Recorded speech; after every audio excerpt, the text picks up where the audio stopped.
गरुड़ पुराण अध्याय 23।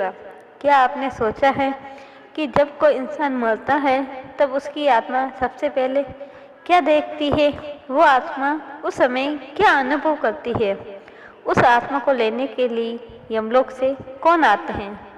जब किसी व्यक्ति की मृत्यु होती है तो उसके साथ जो भी कुछ होता है उसे हमारी ये साधारण सी आंखें कभी भी देख नहीं सकती, लेकिन गरुड़ पुराण में अदृश्य यात्रा जो किसी को भी नहीं दिखाई देती है उसका संपूर्ण विवरण किया गया है। जैसे ही आत्मा शरीर छोड़ती है उसी क्षण आसपास के खड़े परिजन उसकी क्रियाओं को देखकर वो सोचने लगती है। उसे कुछ समझ में नहीं आता कि यह उसके साथ क्या हो रहा है। तभी अचानक चारों तरफ से एक कंपन शुरू होता है और उस आत्मा को लेने के लिए यमदूत आते हैं। तभी इस रहस्य का पता चलता है कि अब उस आत्मा की जो भी शरीर में रहते थे उसकी मृत्यु हो चुकी है। वह अब आत्मा रह गई है, शरीर अब पीछे छूट गया है। इस पुराण में यमदूतों के स्वरूप को बताया गया है कि काले काले भयानक लाल बड़ी बड़ी आंखें, हाथों में बड़े बड़े लोहे के हथियार लिए हुए हैं। उनको देखने के मात्र से ही पापी की आत्मा थर थर कांपने लगती है। लेकिन क्या आप जानते हैं कि हर आत्मा को यमदूत नहीं लेने आते हैं।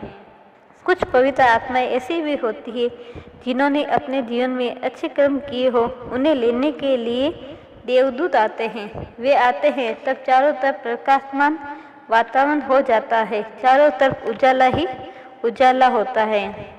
यह आत्मा के क्रम पर तय करता है कि उसे लेने के लिए कौन आएगा, देवदूत या यमदूत।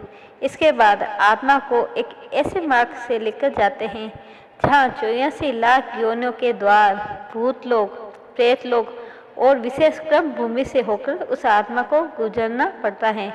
वहाँ आत्मा को न तो भूख लगती है और न ही प्यास।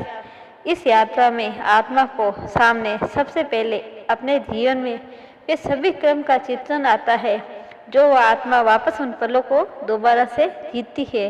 लेकिन जो भी कर्म किए हो, पाप हो या उसने पुण्य किए हो, सिर्फ देखा जाता है। उन्हें जानकर भी कि अगर कोई कर्म गलत है लेकिन वो उसे सुधार नहीं सकती, सिर्फ उन्हें वापस से महसूस कर सकती है।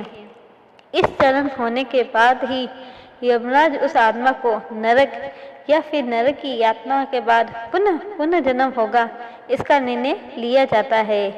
इस गरुड़ पुराण में हमें पहले से ही ये सावधान करती है कि अभी भी समय है, समय रहते अपने कर्मों को सुधार लो और अपने कर्म ही तय करेंगे कि आपको लेने यमलोक से कौन आएगा, देवदूत या यमदूत। आपका आगे की यात्रा इन्हीं कर्मों पर आधारित है। अगर मेरा वीडियो अच्छा लगा हो तो आगे शेयर जरूर कीजिए।